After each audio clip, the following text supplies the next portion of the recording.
and welcome to this Sisterhood of Dune summary. I was quite nervous about this one because Heretics of Dune was my least favorite of the Dune books, so I wasn't that excited by the prospect of another Bene Gesserit-centered book, but I was very pleasantly surprised and I did enjoy this. Now, I guess it's fair to say up until this point, I've enjoyed all the prequel books actually. I was first of all, so glad to get a break from the thinking machines, and for a change, the story on Arrakis is actually really interesting because Vorian Atreides finds his way there. On Salusa Secundus, inside the imperial household of Corinno, we have kind of a wet blanket emperor, Emepror Salvador Corinno, and his more charismatic brother Roderick, and they're both trying to keep the bloodthirsty Butlerians, the cult of Serena, at bay. In this book as well, many planets are going through a kind of renaissance period, with the main schools being established for specialized training. We have the Suk Medical School, the Mentat School, and of course the Sisterhood School. Venport is continuing their expansion with their space folding ships. All of this progress is threatened by the cultists, who believe that their technologies are a slippery slope back into the time of the thinking machines.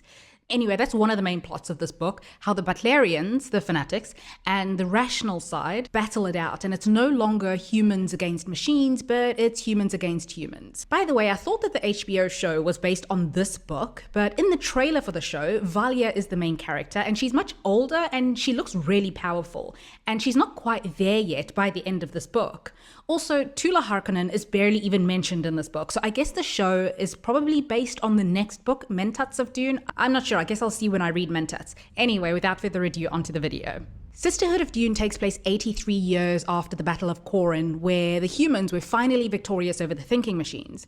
Remember, Khan Butler took the name Corinno, and he established himself as the first emperor of a new emporium. Abalud died 20 years after being exiled on Lanky Vale. Vorian took to traveling, and the descendants of Abalud Harkonnen kept their grudge against Vorian. Vorian's granddaughter Raquella became the first Reverend Mother, and Erasmus's old pet human Gilbertus, Albans, is the one who establishes the Mentat School that teaches humans to think like computers. Venport Holdings still has their space folding ships with navigators who are saturated in spice in order to guide their ships on their travels through space. And as for the cult of Serena, their anti-technology fanaticism continues with often violent purges. One of the big tasks of the humans post-battle was to destroy any remaining ghost-thinking ships that they could still track down and find in space. These vessels just hung dead in space, but they were still dangerous and they needed to be eradicated. This was a massive cleanup effort. Leading the charge in one of the first missions is Manford Torondo, who lost his torso in an explosion. His legs had been blown off by a deluded technology lover's bomb that had killed Raina Butler, the saintly leader of the anti-machine movement. Manford had been blessed by Raina herself in the moments before she died of her injuries. It was Gilbertus who used his Mentat skills to guide the humans to these ghost machine ships. Accompanying Manford were also some sword masters who had long fought beside the jihad against the machines. A very big surprise in this book is that we meet the first female swordmaster named Anari Idaho. In the decades after the great victory on Corinno, swordmasters had busied themselves with cleanup operations, tracking down and wrecking any remnants of the robotic empire they found scattered through the solar systems. Manford was quite a loyal follower of Raina's, having followed in her footsteps for 17 years, destroying machines. He's even very wary when Anari mentions that the swordmasters still use machines to train. I mean, that's how they're so effective at killing machines. But still, you remember, it's a slippery slope for the anti-technologists. Things aren't going very well on Rossak. Remember Raquella, who at this point is 130 years old, using melange to extend her life. She turned into what we know is a Bene Gesserit. When Tishia tried to poison her, but Raquella managed to use the cells in her body to fight for the poison, and in the process she turned into something else. Well, she's been trying to replicate that process unsuccessfully. Many sisters who had tried had failed, and today was the funeral of one such sister. Raquella didn't know how many lives she could justify losing in order to reach the elusive goal. She knew only one way to push a sister over the brink, driving her to the edge of death where, possibly, she could find the strength to evolve. Optimistic and determined, her best trainees continued to believe in her, and they died.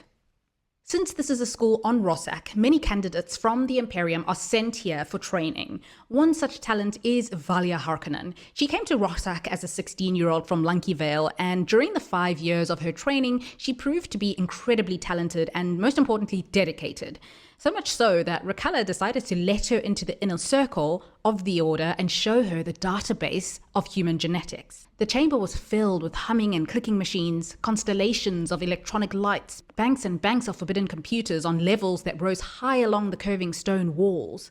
Spiral stairways and wooden ramps connected them all. A small number of white-robed sorceresses bustled back and forth and machine noises throbbed in the air. Valya stammered, Is this? She couldn't seem to phrase the question. Then she exclaimed, Thinking machines. Obviously no human is capable of storing this much data, and machines like this are strictly forbidden. So this is a major secret that Valya is being trusted with.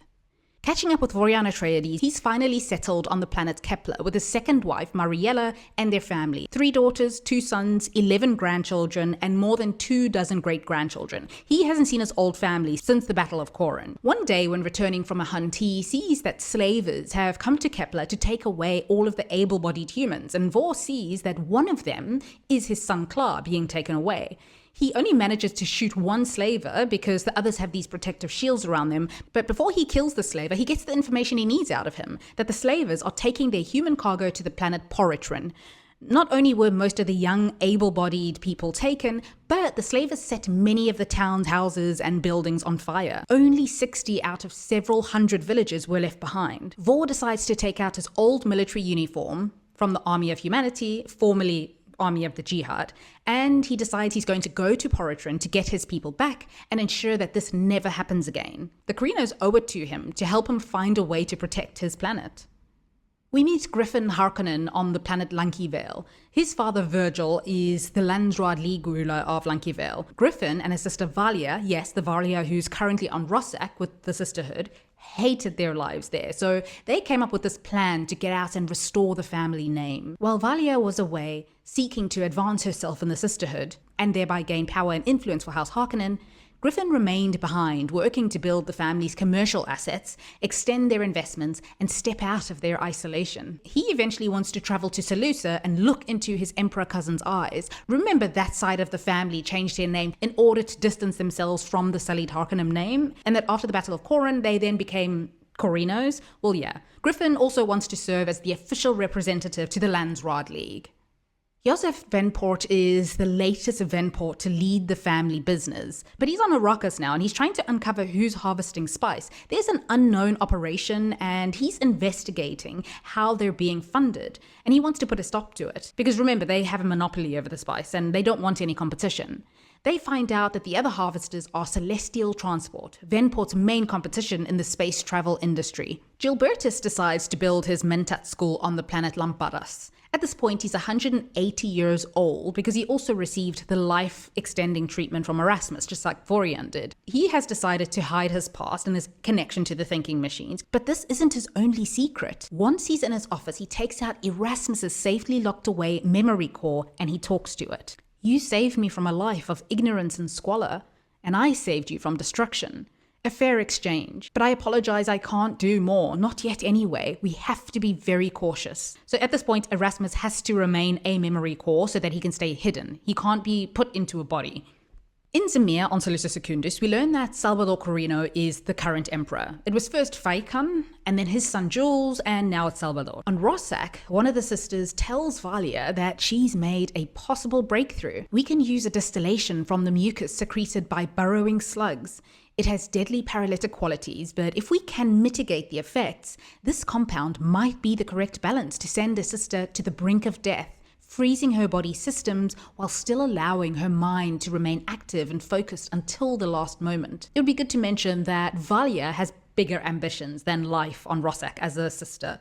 She wants to parlay this into something bigger, a place in the Imperium, more power in order to restore and advance the Harkonnen name. Manford arrives on Salusa Secundus before the Landsraad Council, and he has a message, a warning for the council. He thinks that people are slowly becoming complacent again. Manford continued, "You allow machines into your cities and homes. You tell yourselves the devices are harmless, that this little piece of technology can't hurt anyone, or that convenient machines should be allowed, or this particular device is an exception. But have you all forgotten?" He raised his voice to a shout. Have you forgotten? How many little steps does it take before you step over the brink? The enslavement of humanity did not happen overnight, but after a succession of bad ideas, as people put an increasing amount of trust in thinking machines. Josef Venport speaks up then, and he asks if they're willing to give everything up and go back to the Dark Ages. After all, he has his business interests to look out for, and what of all the medical advancements? Eventually, Emepror Salvador grows impatient, especially with Manford, and he asks him what he really wants. Now, Manford is quite an unlikable, arrogant, and self-righteous man. "A vote," he said. If this had been one of his rallies, the people would be screaming and weeping by now. "In fact, I demand a vote. Every representative must state publicly on the record whether or not he or she adheres to the principles taught by Reyna Butler. Will you follow the Butlerian guidelines and forever cast aside all advanced technology?" The Emperor says that this won't be settled today and that the delegates should go back to their home planets and find out what their people actually want. This is a very unsatisfactory answer for Manford, and he issues a threat. Manford said, "With a word, I can summon tens of thousands of my followers to fill the streets of Zmir and command them to smash every piece of technology down to the smallest pocket watch.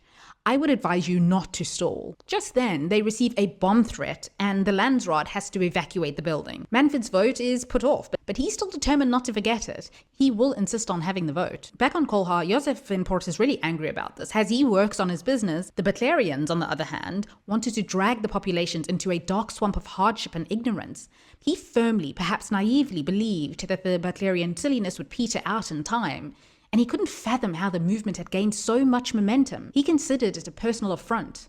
Logic and progress should automatically trump superstition. He decides to go and see his great-grandmother Norma Cenva in her chamber. His great-grandmother had been immersed in spice gas, never breathing fresh air, never emerging in more than 8 decades. While her thoughts traveled through an esoteric tapestry of mathematics and physics, by most measures, she was no longer human. She tells him that they need more ships, more navigators, and spice. But the problem is they don't have navigators for the ships that they do have. They would need more volunteers to undergo the transformation into navigators. They also need more ships, and they could use the old machine ghost ships and transform them into vessels. But the Butlerians tend to find those first, and they destroy them. Norma says that this shouldn't be allowed to happen. She'll have to think about this, about what to do. The Emperor is having dinner with the rest of the royal family when Norma Cenva arrives and tells him that she's seen the future and she's concerned. Everyone remained hushed in the banquet hall. Then Norma said, "Thousands of machine vessels were abandoned in space. They are still intact. Those ships can be used for commerce, for civilization. But other groups destroy these vessels wherever they're found. Mobs cause great harm. I'm very disturbed by this." Norma implores the Emperor to stop them from destroying valuable resources. Actually, the Emperor finds the cult a bit of a headache, but he lets it happen, failing to see any other option.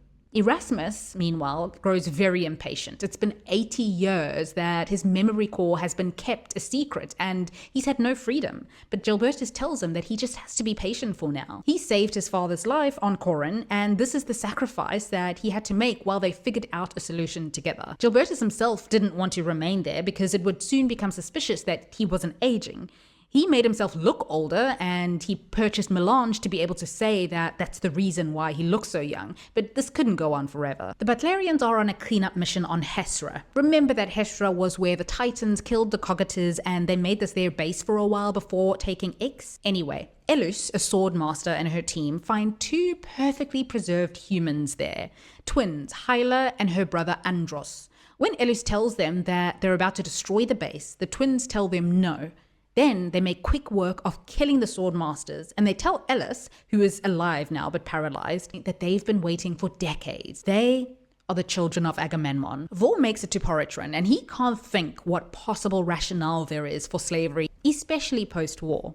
But of course, slavery was still quite profitable, and the Imperium benefited from it, from the slaves' output. Now that there were no machines, there was a bigger demand for labor as well. Vorian made his way through the markets of Poritrin, paying bribes and collecting information. When he gets the information that he needs, he goes to where his people are being held. He disguises himself as a wealthy businessman with the intention of buying slaves. He goes to the auction the next day, and he buys a whole lot. He buys all of his people back, only to immediately set them free and have them board a ship to go back home, while he leaves for Secundus to talk to the Emperor. The Emperor's brother Roderick and their sister Anna are in a carriage on the way to a festival, and Anna is beside herself. She'd been asking her brother to find Hirondo Neff, and she suspects that Salvador had him killed. You see, he was a chef and he was reassigned to another household because her brothers, Roderick and Salvador, suspected that he, the cook, was taking advantage of Anna, but she believes that she was in love and she wants him back. Torondo is still able to send some secret messages to Princess Anna through her stepmother, who was sympathetic to them, so they managed to at least have one last goodbye. Unfortunately, they were caught by the royal guard and separated. Her brothers decide that Princess Anna is the problem and that she's just going to fall in love with somebody else inappropriate, so they decide to send her off to the Sisterhood. The elite Mentat school run by Gilbertus only took and produced the best of the best students. One such student is Drygo Roget. Drygo surpassed even most of the Mentat instructors in his skills, a fact that did not escape the young man himself, who at times displayed a little too much ego. Raquella is on a visit to the Landsraad League on Salusa to collect Princess Anna Corinno. Accompanying her is Valya Harkonnen, who is dazzled by Salusa, which makes Raquella momentarily question her priorities. As we know, this is where Valya wants to be, at the center of power, she thinks. She's also been tasked with befriending the princess. By the way, Valya even asks Raquella if she might be allowed to remain on Salusa Secundus since one of the other sisters might be leaving the imperial court. Raquella reprimands her, saying that the sisterhood is her only family now. Valya apologizes, but she's still opportunistic, and she's honest, saying that maybe one day she can, because she doesn't want to spend the rest of her life on Rossak. Valya asks for an invitation to one of the meetings so that she can observe, and just then, in walks somebody wearing an old Army of Humanity uniform. Valya suddenly knew who this man was, or had to be. He was still alive. A chill ran down her spine, and loathing kept her speechless. She had spent a great deal of time staring at his image, hating what he had done to her family, to her future. But he was still alive? It seemed inconceivable. Vor tells the Emperor about the issue of the slavers and how he had to go to Poritrin himself to liberate his people. Vor wants a guarantee of protection for his people on Kepler. Valya is seeing all of this and she's seething, but it's good that she knows that he's alive and where his home planet is. Maybe her brother then would be able to track him down and take revenge for the family. Back on Heshra, the twins are deciding what to do next, and we find out a little bit more about them, that they were created in a secret test program by the Titan Juno using Agamemnon's sperm and a slave woman's eggs. General Agamemnon knew nothing of the plan. Juno had enhanced the children, impregnated their skin with flow metal, intensified their reflexes, and saturated their minds with sophisticated combat skills and tactical knowledge, imprinting their pliable brains with all the information they would need to become invincible weapons. Worthy children of Agamemnon. They decide that they're going to leave Hesra using the Butlerian ship. They set off to find their brother, Vorian Atreides. Meanwhile, Vor's return to Salusa Secundus after 80 years made the people break out in celebrations. He was a retired hero after all. People were chanting his name and not the Emperor's, and this is something that Vor could see displeased the Emperor, who otherwise extended a warm welcome to Vor and let him stay in the palace as a guest. The Suk school in Zemir is also having a funding problem due to corruption and mismanagement, but also because many Butlerians would have preferred to use prayer instead of medicine to cure illnesses. Still, the chief administrator, Dr. Zoma, is trying to get funding. It would be ideal if the Corinnos themselves became patrons of the school, but that wasn't likely. Josef Venport had helped the school financially, seeing an ally in them as they were the way forward, and he championed rationality. Dr. Zoma had asked him to defer the school's debt repayment to him because they're struggling financially. He had answered that he wanted help finding the original Vorian Atreides DNA samples so that he could find the technique used for the life extension that Agamemnon gave Vor. He wants to use the cellular history of the samples to rediscover the process, or re-engineer the process. Vor meets with Emepror Salvador and he demands protection, but the Emperor says that with so many other planets, how could he possibly protect them all? Plus, slavery is still important in the frontier. Vor knows how beloved he is, so he says that he could rally the crowds and force the Emperor's hand, but he wants an imperial decree announcing that Kepler is off limits to slavers. The Emperor is threatened by Vor, and he says that everybody knows that Vorian is alive and where he lives, so they'll seek him out and request that he be their hero again. That's when Emperor Salvador and his brother make their offer. They will issue the decree and offer a few warships to ward off any potential slavers on the condition that Vor disappears into obscurity. His planet, his friends, family, people will be protected if Vor leaves. Much to the Emperor's relief, Vor, who doesn't have any other options, agrees. Valya gets a message to her brother Griffin telling him of Vorian Atreides. She tells him where he lives and even provides coordinates, telling Griffin that Vor has a family and a good and happy life there. She wants her brother to take this all away from him. Griffin tells his family that he'll be leaving for a bit on a business trip, as Valya asked him to do something for her. One of the sisters that return to Rossak, Sister Dorotea, meets with one of her old friends, a younger acolyte named Sister Ingrid. Dorotea makes it quite known that she's on the Butlerian side when it comes to technology, and Ingrid tells her of factions that are forming along those lines within the Sisterhood. Ingrid also tells Dorotea that there are rumors of computers on Rossak. They're determined to find the computers and destroy them themselves, lest the Butlerian cleanup mission comes to Rossak next. Vor arrives on Kepler and he makes an announcement to his people. Smiling, Vor raised his hands for silence and shouted, "All of you will be safe now. I've reached an agreement with Emperor Corinno. The whole Imperium knows that he has issued a decree making this planet off limits to slavers. A group of armed ships will be stationed in orbit overhead, and I have arranged to provide you with additional weapons for defending your families and homes. No one will ever prey upon this world again." He eventually breaks the news to his wife that he needs to disappear. He wants her to come with him, but she's too old, and in any case, she really doesn't want to leave her home. Josef interrogates a highly skilled spy who had infiltrated his navigator field. The spy's name is Royce Fayette. 2 weeks later, and after some torture, he's presented to Josef again, and his people tell him that the spy was hired by the competition, Celestial Transport. Its founder wanted to know how Venport was able to fold space. CT scouts recently discovered hundreds of perfectly intact robot ships. Once they are refurbished and retrofitted with Holtzman engines, Celestial Transport's fleet will be 4 times the size it is now, maybe even larger than your own. Scouts also found the robotic facilities for refueling and manufacturing those vessels. Large facilities. Argent Gates, the founder of CT, has everything now, except navigators. Royce Fayette wasn't given the location of these ships though, so even if they order more torture, they wouldn't get the answer. Even though Fayette is ready for death, Josef says that he will instead take him to Norma. They place him in one of the empty tanks and they seal it and fill it with melange gas. Gilbertus sees his best student, Drago, working on something and he offers to help. Drago is trying to make a Mentat's projection to find the other ghost ships and ghost ship outposts. They eventually do find something, a large machine industrial facility.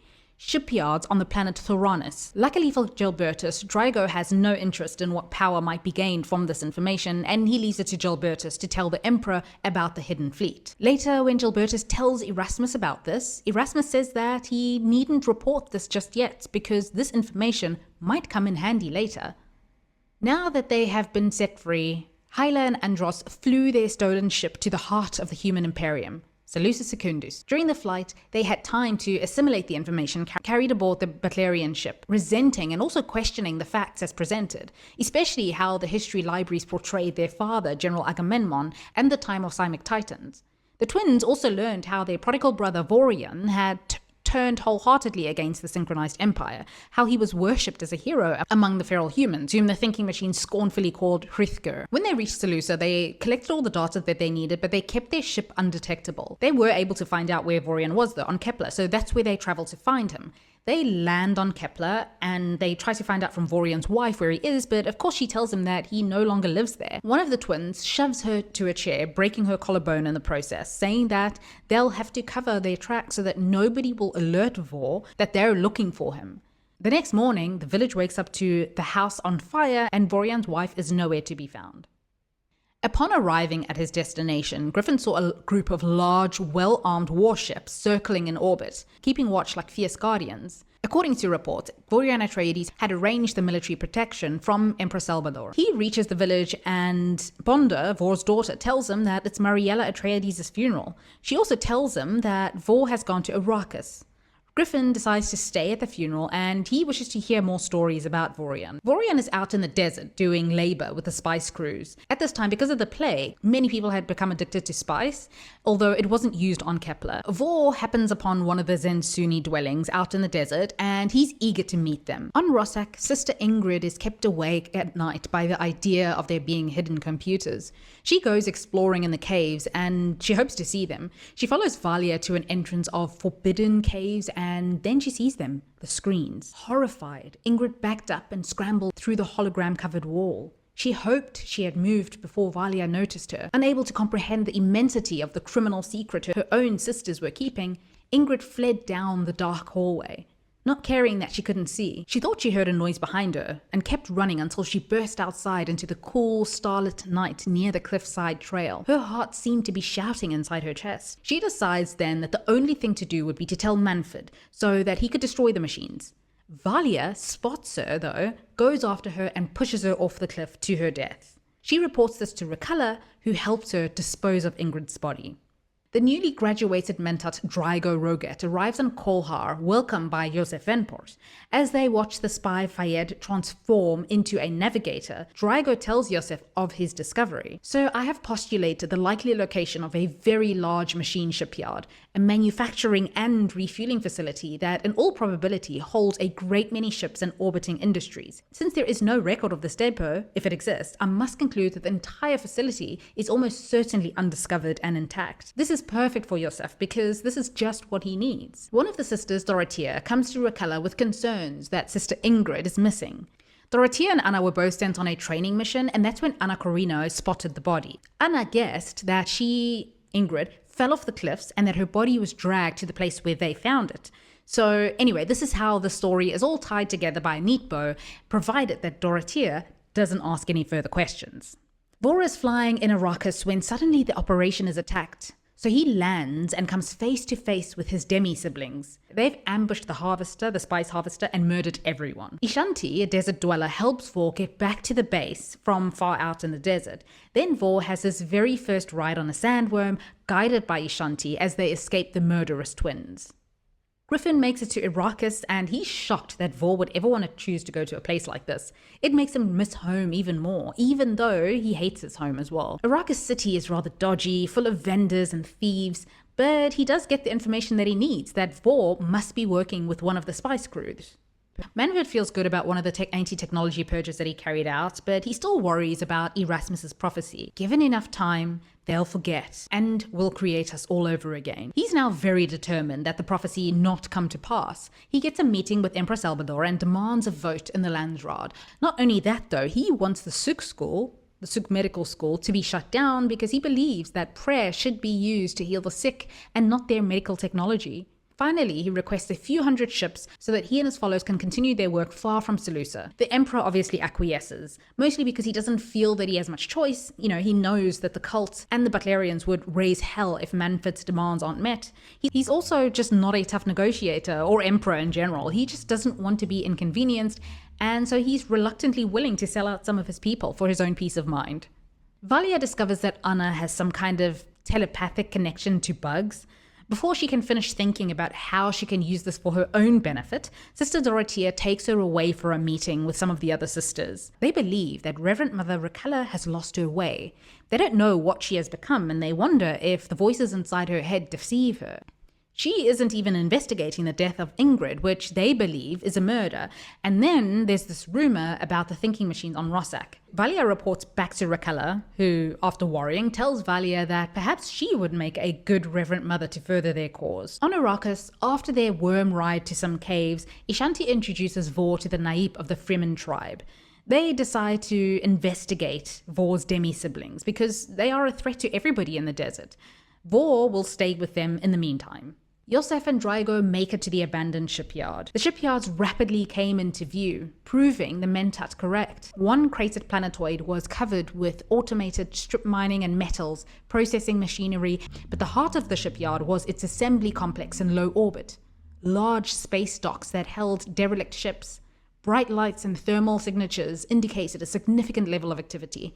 At least 50 large robot vessels hung in various stages of completion. Huge brute force starships that were dark except for a spangle of lights and a flurry of figures moving about in the engine bays. There's only one problem there. His composition had arrived first and staked their claim, but Venport has more power. One of the Rossak sisters, Kari Marquis, goes to Lampadas to meet with Gilbertus, and she presents him with a red liquid called Sappho, which promotes intense concentration and focus. She suggests that he use it to enhance the Mentat student's abilities even more. The next day, Gilbertus meets with Manford, who has some good news. 200 warships from the Emperor. He then asks Gilbertus for his help. He needs Mentats trained as battle tacticians. With your help, Manford continued, we will lock down the unmonitored worlds, cleanse them and save them in spite of themselves. The machine lovers have their technology, but I shall have my Mentats. One of the sisters come to Raquella with news of something interesting that they found in the Emperor's bloodline. If Emepror Salvador is allowed to have offspring through any likely mate, his family will produce the most horrific tyrant in history within 5 to 10 generations. If the projection models are correct, billions or trillions of lives could be at stake, bloodshed on the scale of the jihad. So they have to find a way to prevent the Emperor from having children. Luckily, the Emperor and the Empress can't stand each other, so there's little chance of them having a child, but they'll need to keep an eye on his concubines as well. Raquella suggests that they sterilize the Emperor instead of killing him. Meanwhile, Emperor Salvador turns to his brother Roderick for advice. I need a convincing argument that the old Suk school buildings should be torn down to send a message. Salvador said with a groan, the Butlerians forced me to agree to it, and they are going to destroy it one way or another, but I need you to provide me with a legitimate sounding excuse. Salvador knows that the Butlerians are the problem, but he needs to throw them a bone while still keeping things good with the Suk doctors.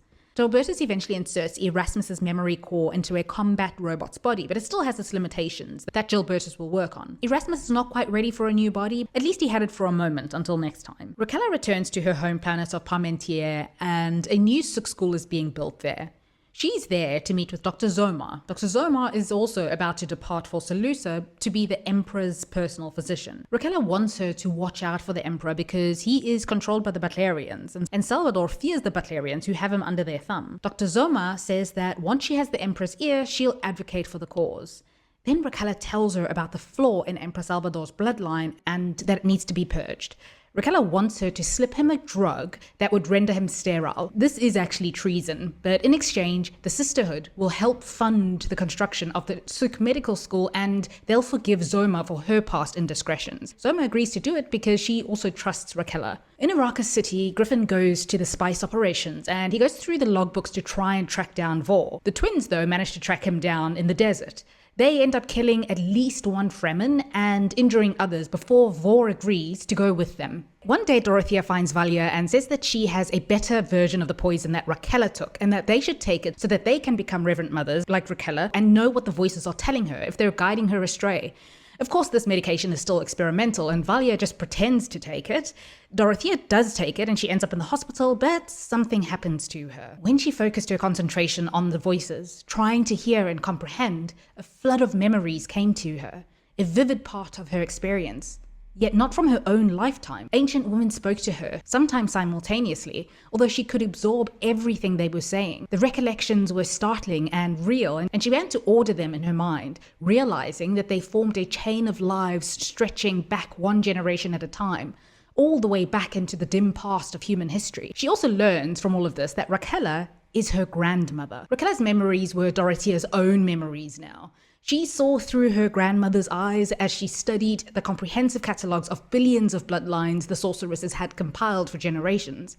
Records taken from a swath across the human race and preserved in banks of forbidden computers, collecting and processing data, making projections, and completing reports for the women to read. When Valya comes to see her, Dorotea expresses gratitude that she's okay, and when Valya says that she got sick and threw up the pill, Dorotea is able to know that Valya is lying. Manford travels to the Tuluxa planets, to the city of Bandalong, to flex some muscle, and he wants to find something that they're doing wrong. He needs a scapegoat. There's a possibility that there are hidden weapons that they would use against the Butlerians, but Manford isn't sure that Tuluxa would be that foolish. They find a lab, and Manford orders it to be shut down, and the researcher is killed by a swordmaster. The Tuluxa are given a harsh warning that they will be watched if they keep doing experiments that stray from the humble path. Josef Venport preferred to think of his surprise attack on the Thoranis machine shipyard as an industrial consolidation rather than a conquest. He was a businessman after all, not a military leader. With his 70 armed vessels, the takeover was straightforward and efficient. Norma Cenva has her protege Royce Fayette, and she tells Josef that his competition is no longer a threat. He even has the body of Gates from their raid. So yeah, Venport is successful. Raquella returns from Parmentier to Rossak and she tries to bond with Dorotea, who she's thrilled for. She is the first who has become a Reverend Mother intentionally. She talks her through the changes that her mind and body are going through, but Dorotea is rather bitter. She wants to reunite with her mother and she resents that her grandmother hasn't made any effort to welcome her mother back to Rossak, and that Raquella herself doesn't have any need for family. 5 other sister candidates are then given the same pills that Sister Dorotea took. Sister Dorotea watched the women begin to writhe in their restraint and cry out in pain. For hours they struggled through their inner battles, converting the poison, breaking out of the cages in their minds. She knew what was happening to them.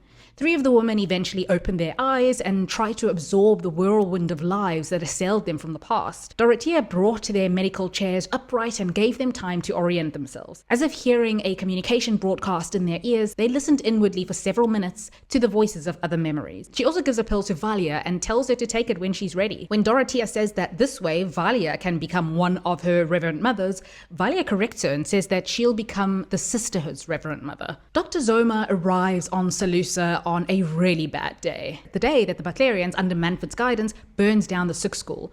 This is shocking to her and makes her realize that Raquella's warning was more serious than she thought. The Butlerian leader glanced past the Emperor and he looked very smug as he had his swordmaster turn towards Zoma. "We wanted to show you how forceful people can be without technology, Doctor. Look what we have done by simply flexing our muscle." He turned to gaze at the rising flames. Emepror Salvador has agreed to abide by basic principles and he will have no need of your medical trickery. Zoma tells Manford that his actions will result in many dying of treatable diseases. She turns to the Emperor as well, asking how he can allow something like this to happen, and as usual, the Emperor offers an anemic response. Salvador looked decidedly uncomfortable. There have been concerns expressed about some of the technology being used by the Suk School. I simply wanted to ensure we had nothing to worry about. When Manford says that they'll be going to Parmentier next, Roderick, the Emperor's brother, steps in and he shuts that down. He even tells Zoma that she can count on them making amends for this, for the Suk School burning down in Salusa. Then Manford lectures further. Suk medical research is much the same as what the robot Erasmus did, and now we have prevented such horrors from occurring here. Using technology to keep oneself alive is unnatural, like what the cymeks did to themselves. Proper care and prayer are all a person needs to stay healthy. If such is not sufficient, if a person requires extraordinary machines to remain alive, it is that person's time to die. One should be content. Out on Arrakis, the Fremen are discussing the consequences of the attack of the twins. Vorian Atreides owes a debt to the tribe because the twins killed 6 and wounded 5. Ishanti also gives the news that someone else in Arrakis city is looking for Vor. During a classroom debate on Lampadas, Gilbertus, who fancies himself a neutral, logical person, argues a little bit too much for the thinking machines as a thought experiment, and some of the students, who are Butlerians, don't take this very well. This gets reported to Manford, and now Manford is there to investigate whether Gilbertus has machine sympathies. The school and his officers are searched, and that's when he decides to share the information that he knows to try and win Manford's favor. Gilbertus spoke in a rush. "I believe I have located an extensive abandoned robot outpost, a large shipyard or supply chain, perhaps the largest of all. According to my projections, it remains untouched and waiting for you." "Excellent." Manford looked very pleased. "We will make an example out of it.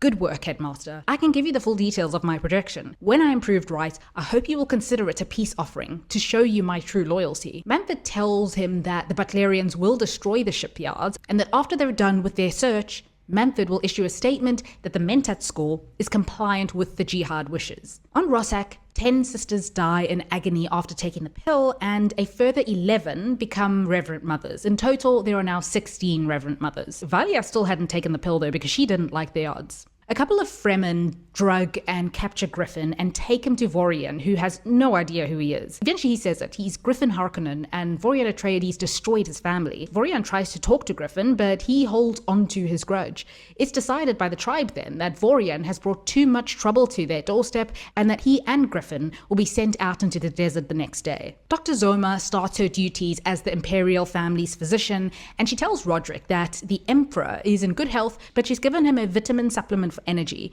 When Rodrik wants the same thing, Zoma tells him that she made a special formulation for the Emperor and that she will make one for him too. This rouses suspicion and he, Rodrik, looks more into her background. He also stops his brother from taking the vitamin, saying that he wants to have it tested first out of an abundance of caution. Uh-oh. The Empress Tabitha, so Emperor Salvador's wife, tries to get Rodrik to be the father of her child. After all, nobody would know unless DNA tests are conducted, but Rodrik tells her that Salvador would know because they don't share a bed, Salvador and Tabitha. Plus, Rodrik, is married and he has a family of his own. Just then, an aide arrives with the results of the test on the medication that Dr. Zoma wanted to give to Salvador. Upon seeing the results, he goes to his brother and he tells him that he's discovered a plot against him. On Rossak, Anna survives the medication, Princess Anna Corinno, but she's been in a coma for days and the Sisterhood is under a great deal of stress because of it. There could be serious Imperial repercussions. Anna does eventually wake up, but she starts talking in different voices as though she's possessed, and this procedure has left her damaged. Anna's jumbled voices have stopped for the most part, though they come in bits and pieces and finally fade away. When she spouts phrases, they are not always echoes from other memories. Sometimes she recites facts, random bits of learning such as historical lists, as if information is spilling out of her. She exhibits behavior similar to what was once called an idiot savant. She has an incredible capacity for certain details. She might prove to be useful if she could learn to control the incredible flow of information. It's decided then that Dorotea and Anna will go back to Salusa to inform the Emperor. Valya and two new Reverend Mothers accompany them. On their way there, Dorotea tells Valya that she knows about the machines hidden on Rossak. She tells Valya to decide whose side that she's on because the Butlerians will hear about this. Manford, meanwhile, clears Gilbertus' name and he announces to the crowd the information that Gilbertus has shared with him. They'll be going to the Thoranis star system. On Arrakis, Griffin manages to escape capture. He steals some water and then he heads out into the desert. While the naive just wants to let him die out there, Ashanti says that they should at least go out there to retrieve the water that he stole. Vor will go with Ashanti, and actually he feels bad for Griffin, who's been poisoned by an age-old grudge. In this rescue mission, even though Vor tries to save her, Ashanti doesn't make it out alive. Dr. Zoma is tortured for information, which she eventually reveals that Salvador should be sterilized and it's Rodrik's line that should continue the bloodline. Then she says, after seeing how the Butlerians have you under their thumb, I decided sterilizing you wasn't good enough. You should be killed instead. She slumped back onto the table. You're going to execute me anyway, so I'll tell you what everyone is saying behind your back. Rodrik would be the better leader. By far. When the brothers return to the palace, they see the Rossak delegation there. Dorotea tells the Emperor about the medication for their transformation into Reverend Mothers. Anna convinced herself that she was ready, though none of us believed so. She was impulsive, stole a dose of the drug, and consumed it before anybody could stop her. She lay in a coma for many days, but did not die. When she awakened, she was altered, as you see. Dorotea's voice remained remarkably steady, but I don't think she's a Reverend Mother. She seems to be somewhere in between. The Emperor is seething. This is the second time today that the Sisterhood have been a thorn in his side. To save themselves, Dorotea reveals the hidden computers and tells the Emperor that they need to purge the unloyal sisters from their ranks. She says that Manford could help them get rid of the computers, but the Emperor says no.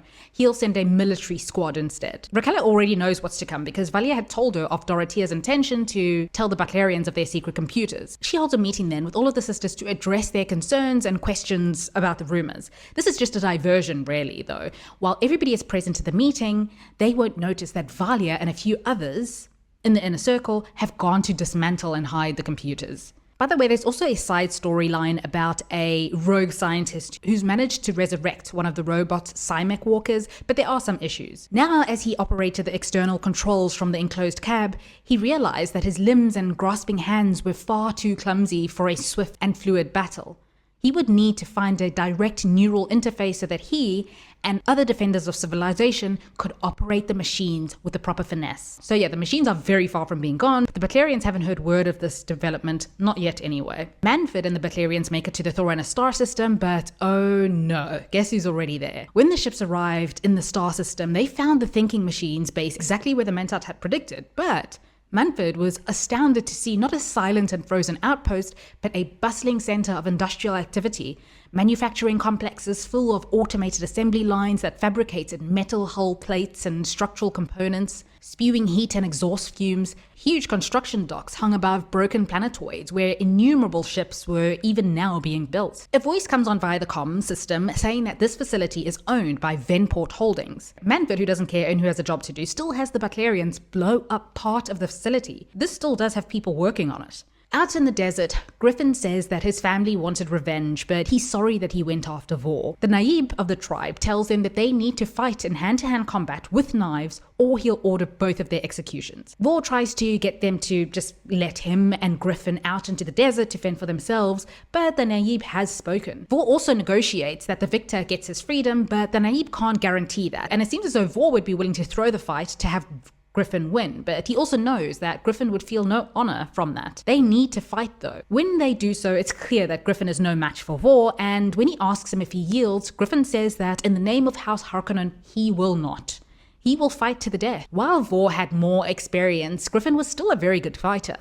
Griffin tells Vor that when he reached Kepler, it was Vor's wife's funeral, and in the end he decides not to kill Vor, even though he does get an open opportunity to. He declares the feud over. After much negotiation on Vor's part, he manages to negotiate his and Griffin's freedom. The Emperor's uniformed soldiers arrive on Rossak. The Emperor himself tells Raquella that he's been given reports of the Sisterhood using computers, and that he didn't pass the test of families or people who were allowed to reproduce according to the Sisterhood's breeding records.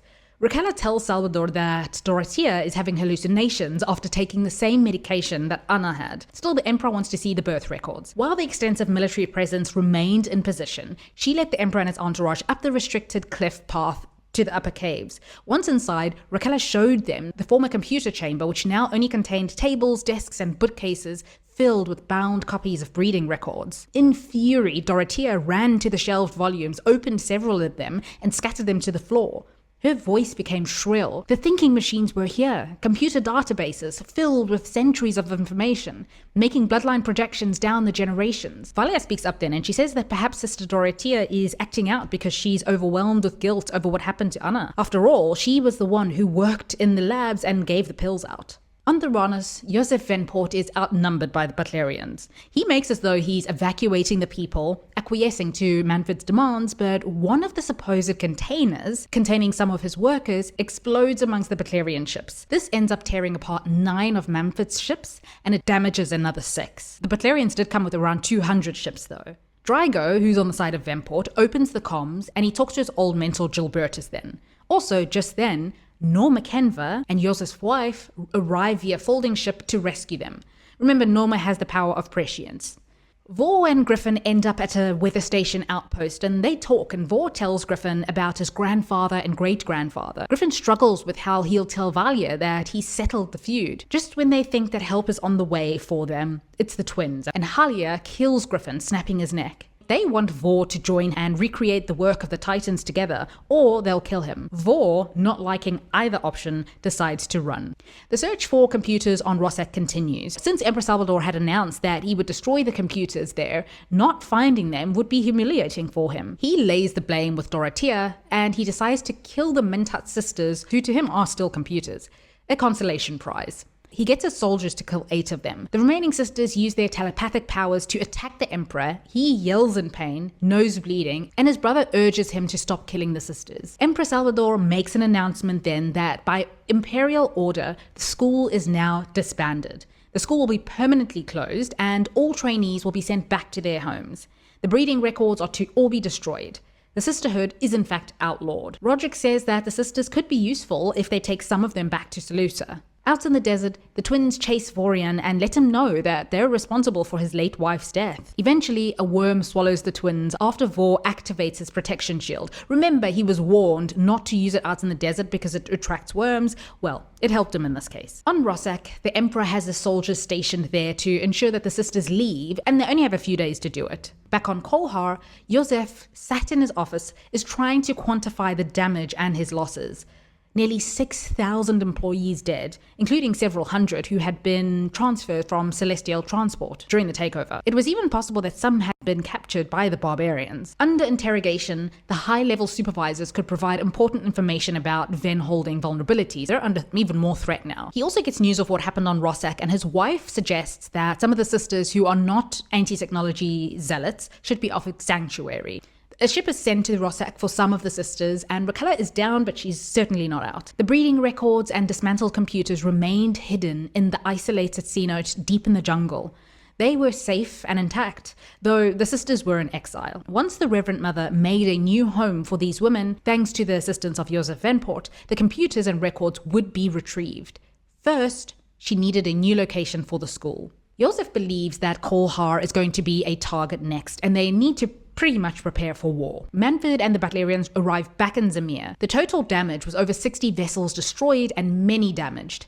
He wants another Landsraad vote, which the Emperor grants him. However, he's disappointed, and it's a knock to his ego when half the audience is empty. Not many Landsraad representatives show up to this meeting, to this vote. He realizes then that many of the representatives are unofficially boycotting the meeting for their own protection, refusing to go on record either way. He should have known that it would be difficult to rally them against Venport Holdings, even with the appalling images his followers had obtained at Thoranis. So much of the Imperium depended on Venhold ships and their strange navigators for travel, supplies, and commerce.